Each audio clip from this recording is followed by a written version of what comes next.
स्वागत है आप सभी लोगों का मेरे चैनल साइंस टू टेक्नोलॉजी में। मैं अनुपम विपुल आप सभी लोगों का स्वागत करता हूं आज के शो साइंस थर्सडे में। आज हम लोग बात करेंगे सोलर पैनल का हीट इमिशंस के बारे में और उसके समाधान के बारे में। तो आइए इसे समझते हैं।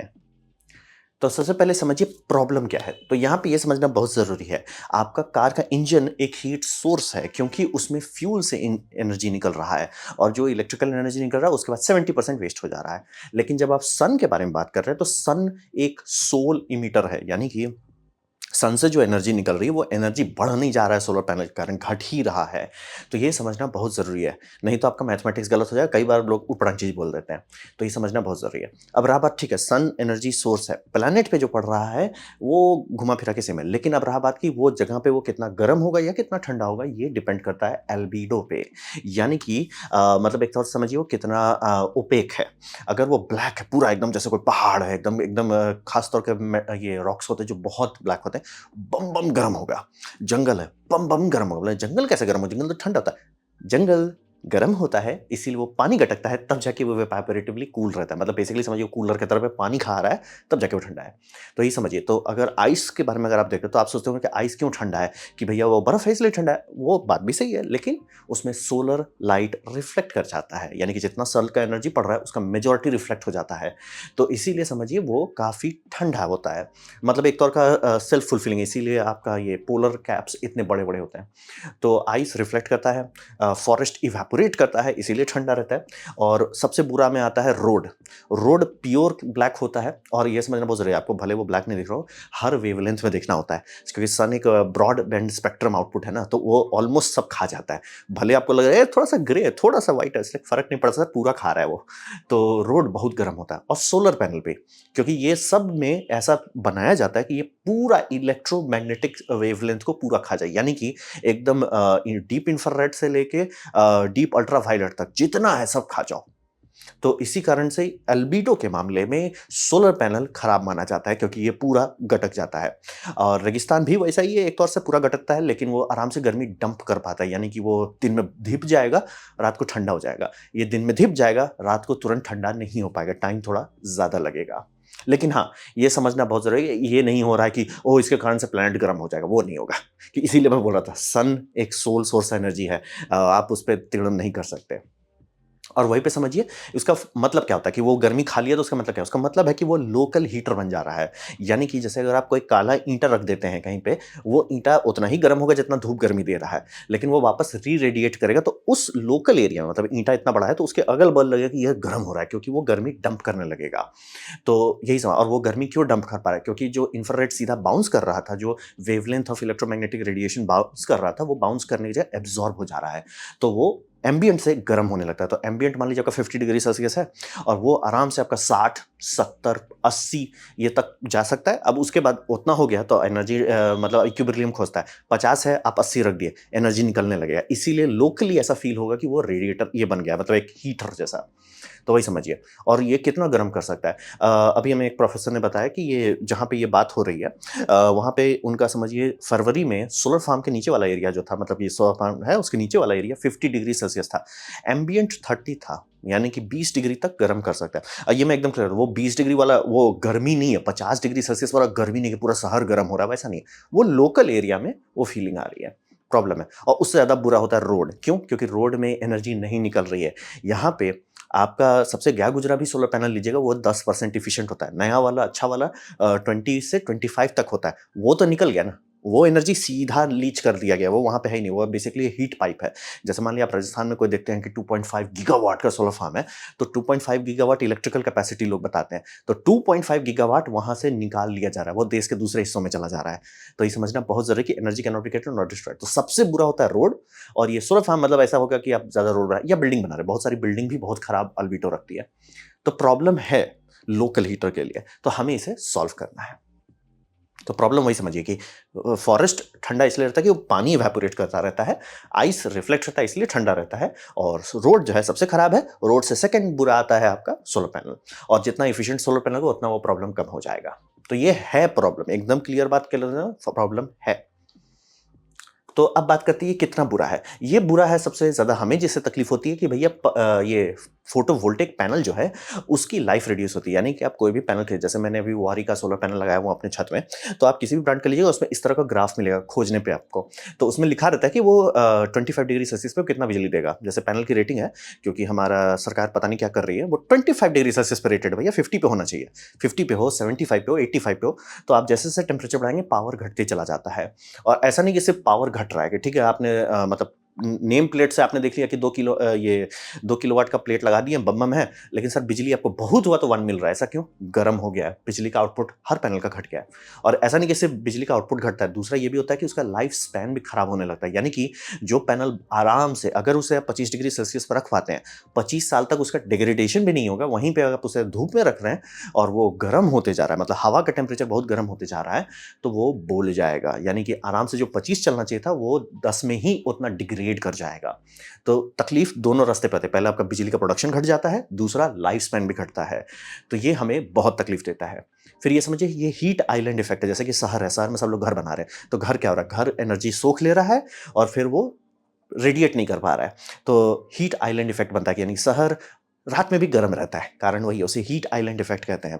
कि बहुत सारा अगर आप मटेरियल रखते हैं जो गर्मी खा लेता है लेकिन निकाल नहीं पाता, तो वो धीपता रहता है शाम को भी। इसीलिए बैंगलोर में कई बार ऐसा देखा, जब धूप गिर चुका है, मतलब कि समझिए होराइजन से नीचे जा चुका है, फोटॉन्स नहीं आ रहे हैं सन से, तो भी एकदम धीपता हुआ गर्मी है। ऐसा क्यों? रोड अब गर्मी निकाल रहा है बहुत गर्म हो जाता है। और कुछ कुछ बड़े बड़े बिल्डिंग्स के बीच में आ जाएंगे, बहुत ज्यादा भूंजा बड़ा बनता है वहां पे। तो ये समझना बहुत चाहिए, हीट आइलैंड इफेक्ट सही चीज है, उसे हमें मैनेज भी करना है, तो वो इफेक्ट को बुरा कर देता है। प्लस अब यहाँ पे समझिए कि अगर इसे हम लोग नहीं सॉल्व करते हैं कि ठीक है सोलर फार्म बना रहे बल्ले बल्ले, लेकिन इसे सॉल्व नहीं करते हैं, इसे इग्नोर करते हैं, तो पहला तो हमारा फाइनेंशियली लूट जाएंगे, क्योंकि हमारा पैनल उतना लंबा नहीं चलेगा, प्लस बिजली का प्रोडक्शन भी उतना नहीं होगा। तो ये दो तो सबका पॉकेट में मिसाइल मार रहा है। दूसरा, इन्वायरमेंटल साइड इफेक्ट्स होगा। क्या इससे ग्राउंड वाटर सूखेगा? नहीं, क्योंकि कभी आपने सुना है कि भैया हमने एयरपोर्ट बनाया, उतना बड़ा टारमैक बना दिया, वो उतना कई स्क्वायर किलोमीटर का एरिया आपने जो वो कर दिए हैं, अब वहां पे वो पानी हो रहा है, वैसा नहीं होता है, उतना असर नहीं पड़ता है। लेकिन हाँ, छोटे एनिमल्स को बैंड बजाता है, यानी कि बीज के लिए बहुत खतरनाक चीज है। पॉलिनेशन वाले जितने छोटे छोटे बीज हैं, बटरफ्लाइज हैं, वो सब इसके आसपास जाता है। वो बोल रहे लोकल एरिया में वो बहुत गर्म होता है, वो वहां पे उड़ जा रहे हैं। तो तकलीफ है, मतलब बिजली वालों के लिए भी तकलीफ है, इन्वायरमेंट वालों के लिए भी तकलीफ है, और ओवरऑल हमारा कंफर्टेबल लाइफ के लिए भी तकलीफ है कि हीट आइलैंड इफेक्ट पड़ा रहा है। तो समस्या है, सीरियस है, उसे हमें सॉल्व करना है। तो यहाँ पे दो तरह के सॉल्यूशंस हैं। पहला सॉल्यूशन है बैंडेड सॉल्यूशन, जो मतलब थोड़ा सा काम कर ले। सबसे पहले इसे हमेशा हायर माउंटिंग किया जाए, यानी कि जहां पे भी आप लगा रहे हैं कोशिश करें कि वो जमीन से थोड़ा ऊपर हो। बोले ऐसा क्यों? ताकि हवा नीचे से निकलता रहे। जब तक आप जितना गैप बढ़ाएंगे वो उतना आराम से कूल रह पाएगा। तो ये सबसे बड़ा फायदा है। एयर फ्लो जितना अच्छा है वो उतना बम बम है। यानी कि आपका छत का रूफ है, एकदम उस पर फ्लैट सटा दिए हैं, वो पैनल भी गर्म होगा, लाइफ भी कम होगी, और वो ओवरहीट भी करेगा, और आपका घर का छत भी जरूर से ज्यादा गर्म होने लगेगा। तो इसीलिए अगर उसे थोड़ा सा ही गैप देते, 1 फीट का गैप देते कि हवा आराम से अंदर आ जा सके, बहुत बल्ले बल्ले हो जाएगा। तो वही समझिए कि थोड़ा थोड़ा ऊंचाई बढ़ाओ। तो बोले हर कोई ऊंचाई क्यों नहीं बनाता है? ऊंचाई बनाने से आपका कितना पैनल फिट हो रहा है पर हेक्टेयर में, वो घट जाता है। इसीलिए ऊंचाई को थोड़ा बैलेंस करना होता है। लेकिन हाँ, अगर आप उस जगह पे हैं, जैसे राजस्थान उधर में, अब नए डिजाइन अगर आप बनाएंगे तो समझिएगा सर इसको बड़ा ऊंचा बनाओ, क्योंकि अगर भूंज के पावर प्रोडक्शन कम हो गया, फायदा क्या हुआ ज्यादा पैनल लगाने का? वो आपका ज्यादा बड़ा ये खर्चा हो जाएगा। तो इसीलिए वो करना है। दूसरा, ये एक ऑप्शन है, सबसे सिंपल है कि आप इसका थोड़ा सा एल्टीट्यूड दें, मतलब छत पे एकदम बोल्ट नहीं करना, थोड़ा जगह दीजिए ताकि हवा थोड़ा सा सर्कुलेट कर सके। तो पहला तो सबसे आसान तरीका वो होता है। दूसरा, कोटिंग बनाया जाए, यानी कि मैं जो पिछले साल स्केल कॉन्फ्रेंस में था, उसमें एक कंपनी अनाउंस कर रही थी, उन्होंने कोटिंग बनाया जो पैनल में फोटॉन्स डाल देगा और टेम्परेचर भी कम होगा। मतलब सर फोटॉन आप डाल रहे हो, टेम्परेचर कैसे कम हो जाएगा उससे? मतलब सर अल्ट्रावायलेट रिफ्लेक्ट कर देंगे ना, अल्ट्रावायलेट जो है हीट कर देंगे, भागो भागो अल्ट्रावायलेट, हमको नहीं चाहिए ultraviolet. Solar cell ultraviolet convert नहीं करता है। तो अल्ट्रावायलेट अगर आप रिफ्लेक्ट कर देते हैं, 2 से 5 डिग्री सेल्सियस कम हो जाएगा तापमान, जो कि काफी बड़ा बात है। तो वो भी एक ऑप्शन है कि आप इस सब पे ऐसा कोटिंग लगाइए। एक तौर से आप समझिए नॉच फिल्टर चाहते हैं, यानी कि सर हमारा सिलिकॉन सेल जो है इतना मतलब कि इतना बड़ा स्पेक्ट्रम में इतनी सुन से बिजली निकाल, सिर्फ यही डालो ना, बाकी सब रिफ्लेक्ट कर दो, सबका सब रिफ्लेक्ट कर दो। यानी कि भले आप आंख से देख रहे हो तो आपको नीला नीला दिख रहा है, इंफ्रारेड से देखोगे पूरा कांच जैसा दिखेगा। क्यों? वो पूरा रिफ्लेक्ट कर दे रहा है, जरूरत ही नहीं तो क्या करेंगे? अल्ट्रावायलेट को पूरा कांच जैसा दिखे, उसे हम लोग मतलब पॉसिबल नहीं उतना आसानी से बनाना, और बनाने का बना भी लो लेकिन उसे बाहर आउटडोर एनवायरनमेंट में टिकना है, वही मुश्किल चीज है। तो वो एक, उस पे भी काफी लोग काम कर रहे हैं। ये एक औजार है आपके पास। पहले ऊंचाई बढ़ाइए, दूसरा ऐसा कोटिंग कीजिए जो उसे अनवांटेड रेडिएशन को रिजेक्ट कर दे ताकि टेम्परेचर कम रह सके।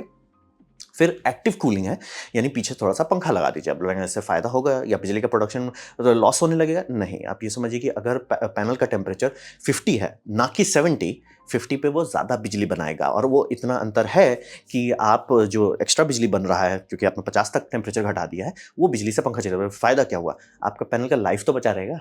आपका जो पैनल का डिग्रेडेशन था कि सर ये 10 साल में ही डिग्रेड कर रहा है, वो अब आराम से 15 तक चलेगा। वो प्रॉफिटेबल हो जाता है और आप कई 100 हेक्टेयर का बात कर रहे हैं आजकल, तो मायने रखता है। फिर हाई एफिशिएंसी पैनल्स के पीछे चाहिए, यानी कि अगर आपका पैनल्स जो है, आपने सस्ता वाला कोई पैनल ले लिया जो सिर्फ 15% एफिशिएंट है वर्सेस महंगा वाला जो 25% एफिशिएंट है। 25% एफिशिएंट कम गर्म होता है, तो वो एक कूलर है, वो साइंटिफिक कूलर। आइडियली हम लोग वहीं जाना चाहेंगे, मतलब कि मतलब ह्यूमैनिटी का एकदम जीजी फ्यूचर क्या है, वहां पे इंसानियत ट्राई जंक्शन सोलर सेल इस्तेमाल कर रहा है जो 51% तक एफिशिएंट रहता है। वो बोलेगा भैया गर्मी का हम करना टेंशन दो, धूप आ रहे हैं, हम पूरा निकाल दे रहे हैं, पूरा निकाल दे रहे हैं, 50% निकाल दे रहे हैं। तो वो ज़्यादा बेटर ऑप्शन है। बट अगेन अभी हमारी टेक्नोलॉजी सिंगल जंक्शन पे है, ट्रिपल जंक्शन सैटेलाइट में यूज़ होता है, बहुत ज़्यादा महंगा होता है। तो अभी हम उस पे उतना नहीं करेंगे। फिर है क्लीनिंग करना, यानी कि इसे आप साफ करते रहोगे, वो भी काफ़ी हेल्प है। इस मामले में भारत काफ़ी तरक्की किया है, इंडिया में काफ़ी रोबोट्स बनाए गए हैं जो सोलर पैनल को बम बम साफ करते रहेंगे, बहुत सारे बिना पानी के साफ करते हैं, तो वो भी एक अच्छा तरीका है। ये सारे बैंडेड सॉल्यूशन है, मतलब कि आज अगर आपको तुरंत कुछ करना है तो ये सब में से आप कुछ कर सकते हैं जो आपको थोड़ा सा हेल्प करेगा। आपका जो घर में भी सोलर फार्म लगा रहे हैं या सोलर फार्म का कंस्ट्रक्शन के बारे में बात हो रहा है, वो सब पे होगा। जैसे काफ़ी लोग मैं क्यों रोबोट पे खर्च करूँ, उतना ज़रूरी नहीं है, बारिश में साफ हो जाता है। इसलिए सर बहुत फ़र्क पड़ता है, इसीलिए लोग कर रहे हैं। और रहा बात कि ठंडा रहेगा तो सबका भला होगा। तो ये सब एक ऑप्शन है जो शॉर्ट टर्म में आपको बैंडेड सोल्यूशन दे सकता है, इसीलिए इसे बैंडेड की कैटेगरी में रखें। अब आते हैं जो एक्चुअल सोल्यूशन है, यानी कि फोटोवोल्टेइक थर्मल पैनल्स, यानी कि पीवीटी। तो पीवीटी जो है ना, ये दोनों की शादी करा देता है। बोलता है कि थर्मल है ना, हम ले लेते हैं, इलेक्ट्रिसिटी है ना, वो भी हम ले लेते हैं। क्योंकि आप जानते हो कि सोलर वाटर हीटर आता है, सोलर पैनल आता है, दोनों अलग आते हैं। अलग होने की जरूरत नहीं है सर। अगर सोलर पैनल गर्म हो रहा है तो यानी उससे हम गर्मी निकाल सकते हैं। तो वही बात है कि दोनों की शादी करा दे। तो अभी रहा बात, इसका क्या मतलब है? इसका मतलब होता है कि अगर आपका पैनल जो है, सोलर पैनल, वो अगर 1 किलोवाट दे रहा है तो उसमें 2 किलोवाट का हीट निकाल सकते हैं और उससे कोई फर्क नहीं पड़ेगा, क्योंकि उतना वेस्ट हीट होता है। इसीलिए आप पूरा वेवलेंथ को देखिएगा, उसमें कितनी एनर्जी कन्वर्ट होती है। इतनी सुना आपका इलेक्ट्रिकल एनर्जी आता है, ये थर्मल एनर्जी बम बम है। तो थर्मल एनर्जी का आपको टेंशन ही नहीं लेना है, आपको लोड लेना ही नहीं है। अगर आप सोचेंगे अरे क्या होगा अगर मैं सोलर पैनल को ठंडा करना, वो और बिजली देने लगेगा और आपकी गर्मी का प्रोडक्शन बढ़ जाएगा। आपको टेंशन नहीं लेना है, यानी कि दोनों की शादी कराना बहुत अच्छी बात है, भला होगा। इंसानों की शादी से भला नहीं होता है, लेकिन सोलर पैनल और सोलर थर्मल सेल्स की शादी करा देने से काफ़ी भला होता है। तो वही समझिए, 1 किलोवाट का पैनल आपको 2 किलोवाट का इलेक्ट्रिकल थर्मल एनर्जी देता है रफली। अब रहा बात कि यहाँ पे बहुत सारी कंपनी यूरोपियन यूनियन में ऑलरेडी सेल कर रही है, यानी कि 2025 में आप आराम से फ़ोन उठा सकते हैं।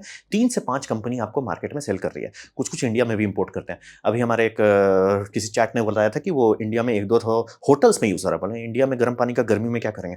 और कपड़ा धोने में बहुत खर्च होता है, हॉस्पिटल में भी बहुत खर्च होता है। तो वहाँ सब पे तो अभी सीधे-सीधे चुपचाप से पैसा ल, हमको ये गर्म पानी द।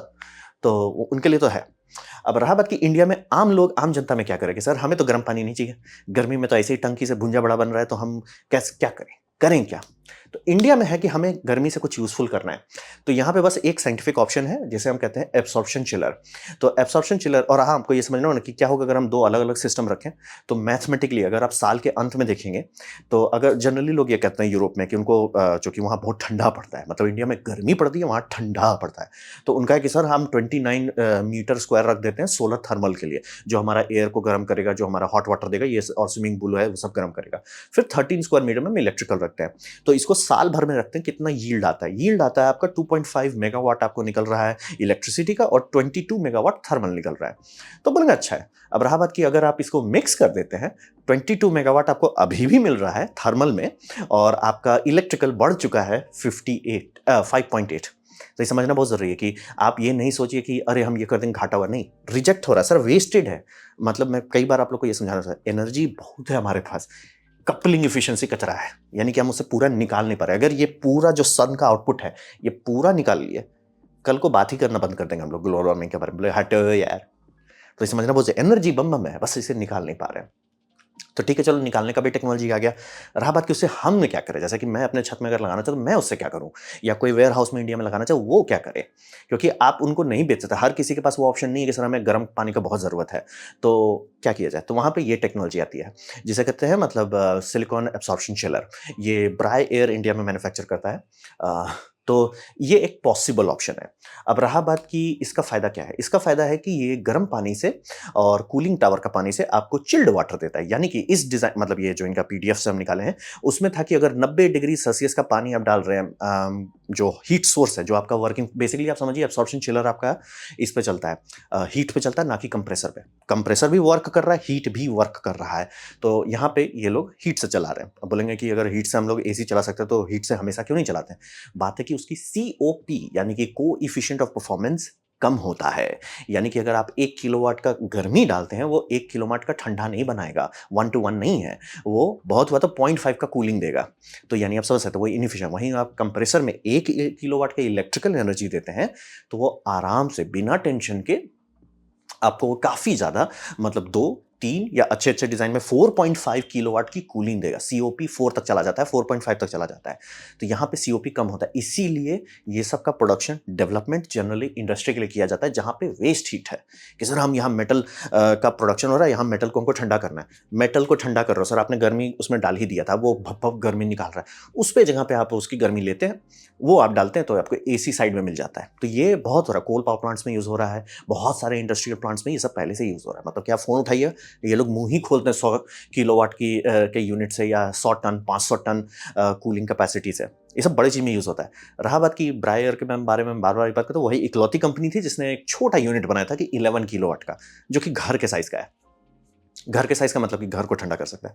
तो उसमें अगर आप 90 डिग्री सेल्सियस का हॉट वाटर डालते हैं और आपका जो कूलिंग टावर वाटर है, जहाँ पे मेन गर्मी निकल रही है, ये वर्किंग फ्लूइड है और वो आपका कूलिंग है, वेस्ट हीट जहाँ जा रहा है, वो 29 डिग्री सेल्सियस का आप कूलिंग वाटर रखते हैं। तो चिल्ड वाटर जो आपका आ रहा है, वो 7 डिग्री सेल्सियस आता है। अब रहा बात क्या 7 डिग्री सेल्सियस काफ़ी है? ये समझना बहुत आपको पड़ेगा कि हम लोग रेफ्रिजरेंट का टेम्परेचर देखते हो, रेफ्रिजरेंट बहुत नीचे चला जाता है, -10, -12, -30 रेफ्रिजरेंट जाता है। अगर आप बड़े चिलर्स के साथ करो, चिलर में रेफ्रिजरेंट नहीं भेजा जाता, वो एक जगह पे सील रहता है। पानी जाता है, पानी आपका आराम से उसे माइनस डिग्री में जाने की ज़रूरत नहीं है। अगर आपका पानी 5-10 डिग्री सेल्सियस भी है, वो आपका रूम से ह्यूमिडिटी भी निकाल देगा, रूम ठंडा भी कर देगा, जिसे हम लोग फैन कॉइल यूनिट से करते हैं। बड़े-बड़े होटल्स में यूज़ होता है। तो वो आपको ये चिल्ड वाटर दे रहा है। हीट आप दे रहे हो, कूलिंग के लिए आपको अलग से करना है। तो ये तीनों का इस्तेमाल करें। ये टेक्नोलॉजी है, रियल है, टेस्टेड है, बोल रहे हैं 100 साल से यूज़ हो रहा है और कंप्रेसर बनने से पहले यही यूज़ होता था। बस वही बोला, इससे सीओपी कम होती है। यानी आपके पास वेस्ट हीट है तो बल्ले-बल्ले वेस्ट है, उसका फ़ायदा उठा लो। लेकिन वेस्ट नहीं है तो इसमें एनर्जी डाल के नहीं चला पाएँगे। मतलब ये आपके लिए लॉजिकल नहीं है कि आप एलपीजी से एसी चलाओ। चला सकते हो और लोग पहले करते थे, लेकिन एलपीजी के दाम अब इतना बढ़ गया कि सर सी कंप्रेसर चला लो। तो यहाँ पे मेन ट्रिक ये है कि हमें हॉट वाटर और कूलिंग वाटर के बीच का गैप जो है थोड़ा कम करना पड़ेगा। मतलब ऐसा नहीं कि नहीं कर सकते, कम करेंगे, लेकिन चिल्ड वाटर का टेम्परेचर बढ़ने लगेगा। हमें बस इतना करना है कि रूम ठंडा रहे, मतलब ह्यूमन बॉडी से नीचे रहे टेम्परेचर। ह्यूमन बॉडी का टेम्परेचर 25 डिग्री सेल्सियस, अगर आप 20 डिग्री सेल्सियस तक भी वाटर ठंडा कर पा रहे हो, काफ़ी है। मतलब वो सीधा हो गया, सीधा आप लगा लिए, वो फैन कॉइल यूनिट में आपको सीधा रूम ठंडा कर देगा। मतलब एक ऐसा कूलर है जो थोड़ा-सा उमस भी हटा दे रहा है।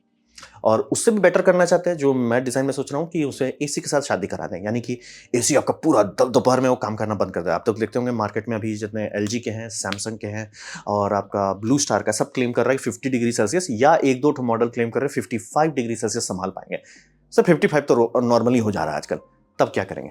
तो बात वही है कि कंप्रेसर चलेगा, पूरा जोर लगाएगा, वो कोशिश करेगा कंडेंसर का हाई प्रेशर गैस जो है वो बहुत हाई टेम्परेचर ले जाएगा, लेकिन वो हाफ जाएगा, एक पॉइंट के बाद वो ज़्यादा हाई नहीं कर सकता। बहुत हुआ तो 60, 70, मे बी 90 डिग्री सेल्सियस कर पाए। अब दिक्कत ये है कि अगर आप 60 कर रहे हो और हवा का तापमान 50 है, ज़्यादा गर्मी बाहर नहीं निकलेगी, डेल्टा कम है, गर्मी बाहर नहीं निकल रही है। अब उसके बाद आप ये कूल्ड वाटर से उसको बचा-खुचा को ठंडा कर दो, यानी कि जो मेन कंप्रेसर आपका मेन कूलिंग कर रही है, उसका सीओपी बढ़ा दो कि सर वो दोपहर में जब टेम्परेचर डेल्टा बहुत है, वो नहीं काम कर पा रहा है, बंद होने पे आ रहा है, वहाँ पे सर आप दिन में ठंडा रहो। सर दिन में बहुत गर्मी है, कूलर एसी बोलेगा हम कोशिश कर रहे हैं सर, ये बोलेगा सर लोड ले लो, हम संभाल लेंगे। तो ये करके आप दोनों का बेस्ट कर सकते हैं। इसे कहते हैं कैस्केडिंग रेफ्रिजरेशन, कई इंडस्ट्री में ऑलरेडी यूज होता है। तो ये हमारे पास एक ऑप्शन है इंडिया के लिए कि पीवीटी बोल रहे हैं मार्केट में है, बहुत सारी कंपनी में है, हम क्या करें उसका? क्योंकि बहुत लोगों के पास वो नहीं है कि सर मेरे पास गर्म पानी का बहुत ज़रूरत है। तो हमें क्या चाहिए? हर किसी को एसी चाहिए इंडिया में। एसी अगर इससे चलाने लगते हैं प्रॉब्लम सॉल्व। बस मुझे वो नहीं पता कि डेल्टा कितना चाहिए। इसका करंट जो डिज़ाइन है उसमें वो 90 है। क्लेम वो करती कंपनी करती है कि 50 डिग्री सेल्सियस तक का हॉट वाटर से काम करेगा। 50-60 तो आराम से हम लोग दे ही सकते हैं, कोई टेंशन नहीं है। बस बात है मुझे कूलिंग टावर का इनका डेटा नहीं मिला है। तो ये एक साइंटिफिक रियलिस्टिक ऑप्शन है कि आप गर्मी लो, उससे कूल वाटर बनाओ, उससे आप एसी को सप्लीमेंट कर दो या उसी से डायरेक्ट कूलिंग कर लो। दोनों आप कर सकते हैं। जैसे मान लीजिए आपका बहुत बड़ा वेयर हाउस है, उसको आपको बस ठंडा रखना है, एयर कंडीशन नहीं करना है, तो वहां पे आप ये चिल्ड वाटर डायरेक्ट चलाओ ना, कोई दिक्कत नहीं है। तो वो एक अच्छा ऑप्शन है। आपका पैनल भी लंबा चलेगा और आपका बिजली जो है कूलिंग में खर्च होगा। इसमें जो पंप्स लगते हैं थोड़ा सा खाता है, कंप्रेसर जितना बिजली नहीं खाता है और बहुत लंबा चलता है, 25-25 साल का सर्विस लाइफ रहता है। बोले ना, टाइम टेस्टेड टेक्नोलॉजी है। तो ये एक अच्छा ऑप्शन है इंडिया के लिए। जो ये वेस्टेड एनर्जी है इसे भी निकाल लो। धूप गर्म हो रहे हैं, बोले सर जी आप लोड काहे ले रहे हो, हमें ठंडा कर दो उसी गर्मी से। तो ये हुआ पीवीटी का ऑप्शन जो लॉन्ग टर्म सस्टेनेबल है कि आप इस पे आज इन्वेस्टमेंट कीजिए, कल आपको चिल रहना है। फिर आपको टेंशन है भैया हीट आइलैंड बन रहा है, सब गर्म हो रहे हैं। नहीं सर जी, सब चिल हो रहे हैं, सब अपना समझ के चिल हो जा रहे हैं। अब बात करते हैं इकोनॉमिक्स में। बार बार क्लियर कर देना चाहता हूं कि फिजिक्स, इंजीनियरिंग, इकोनॉमिक्स, हर चीज आप सोच सकते हो, बहुत चीज बना सकते हो, लेकिन अफोर्ड एक या दो चीज कर सकते हो। तो वह समझना बहुत जरूरी है कि फिजिक्स, इंजीनियरिंग, इकोनॉमिक्स। इकोनॉमिक्स में ये समझिए कि पीवीटी का डेवलपमेंट जो है वो कंपलसरी है। यानी कि इंडिया में अगर अभी के टाइम में सोलर पैनल वाली कोई कंपनी है, जैसे वारी हो या कोई भी हो, वो लोग अगर नहीं उनके पास एक ब्रांच बनाई हुई है कि सर पीवीटी को देखो कैसे करना है, वो लटक जाने वाले हैं। क्योंकि जैसे जैसे तापमान बढ़ेगा 50 degree Celsius, 60 degree Celsius, panel भूंजने पे आ जाएंगे, यानी कि वो चल ही नहीं पाएंगे अगर बहुत गर्म होने लगा तो इसीलिए उनको सॉल्व करना है। क्योंकि अगर वो नहीं सॉल्व किया जाता, पीवीटी पैनल्स हम लोग बना के टेम्परेचर कम करना नहीं शुरू करते हैं, ये सारे लंबे नहीं चलने वाले हैं। अब पीवीटी में तापमान क्यों घटेगा? क्योंकि गर्मी निकाल रहे हो ना आप। Energy can not be created not destroyed. अगर आप एनर्जी खींच के कहीं और यूज कर लेते हो, पैनल का तापमान घट जाता है। तो वो है। और आप ठंडा करना चाहते हो वो भी कर सकते हैं। जैसे मान लीजिए कि कंपनी बोलती है सर हमको सिर्फ कूलिंग चिल्ड वाटर ही चाहिए, हम ये भी कर सकते हैं कि सारा आपका जो हॉट वाटर है उसे एक सील्ड एनवायरनमेंट पर रखिए और उससे एक हीट पंप चलाओ जो गर्मी का मतलब आप ऐसा समझिए हमारे पास एम्प्स बहुत है, वोल्टेज बहुत कम है, टेम्परेचर बहुत कम है, हीट फ्लक्स बहुत है, एम्प्स बहुत है, वोल्टेज कम है। दिक्कत वही है, अगर वोल्टेज हाई रहता, क्या बात है, सब चीज़ कर रहे हैं, उसी से तो आप इलेक्ट्रिसिटी भी बना पाते हैं, लेकिन नहीं है, वोल्टेज कम है। तो हम लोग ये कर सकते हैं कि सर आप ये करो, उससे कंप्रेसर चलाओ, बड़ा कंप्रेसर लगेगा। क्योंकि मान लीजिए अगर 10 किलोवाट का आपका ये है इलेक्ट्रिकल है, तो आपको 20 किलोवाट का थर्मल मिल रहा है। 20 किलोवाट का थर्मल आपको मूव करना है तो बड़ा कंप्रेसर लगेगा, ऑलमोस्ट 10 खा जाए, बट नहीं, 5 किलोवाट का कंप्रेसर लगेगा और वो टेम्परेचर बढ़ा देगा, वो आपका टेम्परेचर एकदम बम बम कर देगा। अब उसके बाद फायदा कि सर हाई इफिशिएंसी में आपका चलेगा, सीओपी बहुत रहेगा। तो आप ऐसा समझिए कि 20 किलोवाट का थर्मल एनर्जी अगर आप निकाल रहे हैं तो 0.5 सीओपी पहुंच सकते हैं, यानी कि 10 किलोवाट का कूलिंग फ्री में धूप से लिया जा सकता है। तो ये हमें करना ही है। अगर ऐसा नहीं करते हैं, सोलर हाउस होल्ड के लिए तो कुछ ही साल के अंदर सवाह होने लग जाएगा। तो ये एक बात है। अब रहा बात कि मैं आपको नहीं बता सकता कि सोलर फार्म का क्या करें। मैं ये सबका आराम से देख सकता हूँ और बोल रहे हैं मार्केट में प्रोडक्शन होना शुरू हो चुका है, हम लोग पीछे हैं तो बात अलग है, लेकिन गाड़ी खुल चुकी है। लेकिन फार्म का क्या करें, सोलर फार्म का क्या करें? मेरे पास इसका कोई सही जवाब नहीं है। क्योंकि solar farm middle of nowhere बनाया जाता है, यानी वहाँ कोई नहीं रह रहा है, कुछ नहीं है। तो वहाँ पे आप क्या करोगे उसका? मतलब आप मान लीजिए उसे ठंडा भी कर ले रहे हो, क्या करोगे उसे? बेचोगे क्या? मतलब बेस्ट केस में सोचा ठीक है आप बर्फ बना ले रहे हो, लेकिन कौन जगह पे आप हो ऐसा कि सर हमारा सोलर फार्म है और उसके बगल में आइसक्रीम फैक्ट्री जिसको खूब बर्फ खरीदना है, इसलिए समझ रहे, मतलब इकोनॉमिकली सेंस नहीं बनता है। चाहे गर्मी को ही ले लीजिए, मतलब क्या है जो आपको उसका जरूरत पड़ेगा। मैं कुछ कुछ प्लांट्स में देख सकता हूँ जो लोग अपना ही ये करते हैं, तो बहुत सारे प्रोसेस, इंडस्ट्रियल प्रोसेस में ड्राइंग की जरूरत पड़ती है। ठीक है सर, वहां पे आप गर्मी ले लो, वहां वहां पे मैं देख सकता हूँ। लेकिन सोलर फार्म जो जो 2 गीगावाट का बना रहे हैं, 4 गीगा, वो समझिए मल्टीप्लाइड बाई 2 हो जाएगा थर्मल में, उतना गर्मी, और जो कि एम्प्स तो बहुत है, वोल्टेज बहुत कम है, क्या करेंगे उसका? या हीटिंग का या कूलिंग का? तो एक थियोरेटिकल ऑप्शन है कि आप उससे ऑर्गेनिक रैंकन साइकिल चलाने लगिए। अब रहा बात कि ये ऐसा अगर किया जा सकता है तो लोग करते क्यों नहीं है? पहली बात, हम लोग पैनल से बोल रहे हैं ना, इंडिया में तो अभी तक आईएसआई सो ही रहा है कि 25 डिग्री सेल्सियस में हमारा पैनल रेटेड है। सर हमारा हवा का तापमान 50 है, 25 कहां से रहेगा? फ्रिज के अंदर रख रहे हैं क्या हम सोलर पैनल? तो ऑर्गेनिक रैंकन साइकिल का अब डिमांड बढ़ रहा है। दूसरा यह है कि इसकी इफिशिएंसी कम होती है, ये काम करता है लो टेम्परेचर डेल्टा में, ये काम करता है, इसका बहुत अच्छी बात है। यानी कि अगर आपका कूलिंग और जो हीट सोर्स है दोनों के बीच का डेल्टा बहुत कम है, तो भी ऑर्गेनिक रैंकन साइकिल बोलेगा थारा भाई संभाल लेगा, वो बिजली बना देगा। ठीक है, तो क्यों नहीं करता है? ज़्यादा नहीं बनाता है, मतलब कि आप डालते हैं 20 नहीं, समझ रही हो, 4 गीगावाट का हीट डालते हैं। बहुत हुआ तो उसमें से मे बी 5 से 10% वो इलेक्ट्रिसिटी में बदलेगा। ज़्यादा बिजली नहीं निकाल सकते, इसीलिए हम लोग हर जगह ओआरसी नहीं यूज़ करते हैं। कर सकते हैं रिकवरी, बहुत जगह पे रिकवरी में यूज़ कर सकते हैं, लेकिन बिजली उससे उतना नहीं निकलेगा कि जस्टिफ़ाई कर सकें। इसलिए मेरे पास फार्म के लिए तो कोई जवाब नहीं, लेकिन घर के लिए तो है। घर के लिए अगर हम लोग थोड़ा-सा मेहनत करते हैं, तो आराम से ऐसा कर सकते हैं, "सर धूप बहुत पड़ रहा है।" "कोई टेंशन नहीं है सर।" "सर बम-बम गर्मी पड़ रहा है।" "अरे टेंशन काहे ले रहे हो? धूप है, सूर्यदेव का आशीर्वाद है, उसी से हमारा एसी चल रहा है, काहे लोड ले रहे हो? लोड काहे ले रहे हो?" तो वहाँ का तो हम सॉल्व कर सकते हैं। होटल, स्कूल, बहुत सारे चीज़ का तो लोड लेना ही नहीं है। लेकिन सर फार्म के बारे में अगर आपके पास कोई आइडिया है तो प्लीज़ बताइए। बेस्ट मैं यही सोच पा रहा हूँ, ऑर्गेनिक रैंकिन साइकिल, कि ठीक है उसे एक बड़ा स्टोरेज टैंक में हीट रखो, रात को चलाओ, क्योंकि रात में सोलर फार्म बिजली उल्टा खरीदने लगता है सब स्टेशन चलाने के लिए बड़े-बड़े, वो नुकसान होता है उनका। ठीक है सर, हमारा उस में भी बेनिफिशियल होगा, बट इकोनॉमिकली सवाल है। बिना इकोनॉमिक्स डेटा के सेंस नहीं बनता इसके बारे में रिसर्च करना। तो ये था मेरा प्रेजेंटेशन, सोलर पैनल का जो इमिशन हो रहा है, हीट इमिशन, उसको क्या करना है, वो क्यों है और उसे मैनेज कैसे करते हैं। उम्मीद करता हूँ आपको अच्छा लगा, कुछ सीखने मिला, कुछ समझ में आया। अगर ऐसा है, लाइक कर दे तो उसे शेयर कर दो, उससे मेरा काफ़ी भला होगा। नहीं अच्छा लगा, नहीं पसंद आया, कोई बात नहीं, आप डिसलाइक दबा सकते हैं। मैं कहूँगा डिसलाइक 2 बार दबाएँ, उससे मुझे पता चलो कितना नापसंद हुआ है। मैं आपसे कहूँगा कमेंट लिखें, मैं हर कमेंट को पढ़ने की कोशिश करता हूँ। आपसे कहूँगा सब्सक्राइब कीजिए, बेल दबाइए अगर आप फ्री हैं तो। आपने वीडियो देखा, जानकर मुझे बहुत खुशी हुई। अगर मेरा वीडियो इंग्लिश में देखना है, प्लीज़ डिस्क्रिप्शन का पहला लिंक क्लिक करें और हमारे इंग्लिश चैनल पे जाएँ। धन्यवाद।